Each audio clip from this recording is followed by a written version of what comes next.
अपने घर के पूजा घर में ये 3 मूर्तियां कभी भी ना रखें, वरना हो जाएंगे बर्बाद। वास्तु शास्त्र के अनुसार ये जानना। जय श्री कृष्णा दोस्तों। वास्तु शास्त्र के अनुसार हम सभी के लिए ये जानना अत्यंत आवश्यक है कि हमारे घर के पूजा घर में किन देवी देवताओं की मूर्तियां रखनी चाहिए और किन देवी देवताओं की मूर्तियां गलती से भी हमें अपने घर के पूजा घर में नहीं रखनी चाहिए। लेकिन वीडियो में आगे बढ़ने से पहले दोस्तों, यदि आप लोगों को ये वीडियो पसंद आती है तो वीडियो को लाइक, शेयर, कमेंट जरूर करें और ऐसी ही ज्ञानवर्धक और धार्मिक जानकारियों एवं कथा कहानियों के लिए चैनल को सब्सक्राइब करें। दोस्तों, हमें अपने घर के पूजा घर में भगवान श्री कृष्ण जी और राधा रानी जी की एक साथ मूर्तियां अवश्य रखनी चाहिए। इन दोनों की अपने घर में संयुक्त मूर्तियां रखने से पति पत्नी में प्रेम, विश्वास और सामंजस्य बना रहता है। राधा कृष्ण के युगल रूप को प्रेम और भक्ति की अनुपम मिसाल माना गया है।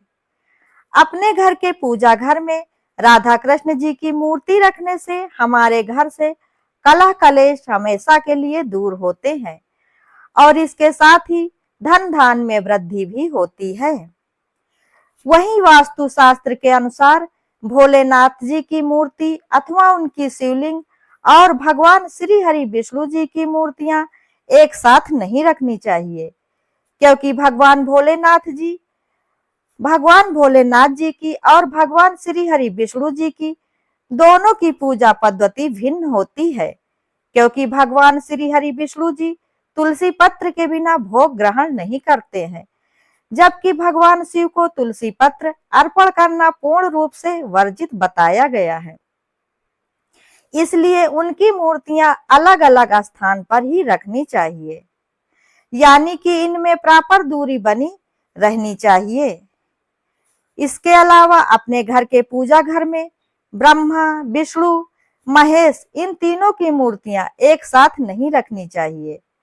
हालांकि घर के किसी अन्य स्थान पर उनकी तस्वीर लगाई जा सकती है, परंतु हमारे शास्त्रों में ब्रह्मदेव की मूर्ति को घर के पूजा घर में रखना और उनकी पूजा करना पूर्ण रूप से वर्जित बताया गया है।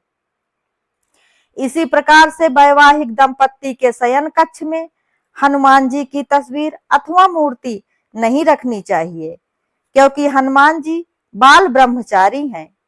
इसलिए उनकी उपस्थिति वहां पर उपयुक्त नहीं मानी जाती है, जहां पर दाम्पत्य जीवन का संचालन होता है। यानी कि पति पत्नी के बेडरूम में हनुमान जी की मूर्ति या तस्वीर गलती से भी नहीं रखनी चाहिए। परंतु यदि कोई अविवाहित है तो वह अपने कमरे में हनुमान जी की मूर्ति अथवा तस्वीर रख सकता है, परंतु ध्यान रहे कि विवाह के पश्चात उस मूर्ति या तस्वीर को वहां से तुरंत हटा देना चाहिए। इसके अलावा अपने घर के पूजा घर में अपने मृत परिजनों की तस्वीर गलती से भी नहीं रखनी चाहिए, क्योंकि वो हमारे पूज्य अवश्य हैं, परंतु ईश्वर नहीं है। इसलिए उनकी पूजा केवल पितृपक्ष में पूर्ण श्रद्धा से की जानी चाहिए, न कि प्रतिदिन अपने घर के पूजा स्थल पर उनकी पूजा करनी चाहिए। इसी प्रकार से साधु संतों की तस्वीरें भी पूजा घर में नहीं रखनी चाहिए। इसके अलावा इन सब के साथ साथ हमें यह भी ध्यान रखना चाहिए कि हमको हमारे पूजा घर में राहु, केतु, शनिदेव, माँ काली आदि की मूर्तियां या तस्वीरें नहीं रखनी चाहिए, क्योंकि ये देवी देवता उग्र प्रकृति के होते हैं। इसलिए इनकी पूजा विशेष तंत्र साधना द्वारा की जाती है। यदि इनकी पूजा विधिवत न हो पाए तो इसके दुष्परिणाम भी भोगने पड़ सकते हैं। इन देवी देवताओं को हम अपने मन में श्रद्धा और मंत्र के जाप द्वारा स्मरण कर सकते हैं, परंतु अपने घर के पूजा घर में किसी भी देवी देवता की क्रोधित मुद्रा में अथवा युद्ध संहार आदि की तस्वीरें नहीं रखनी चाहिए। इसलिए हमको हमारे पूजा घर में केवल प्रसन्न मुद्रा और आशीर्वाद देते हुए तस्वीर अथवा मूर्ति ही रखनी चाहिए। यही रखना शुभ माना जाता है।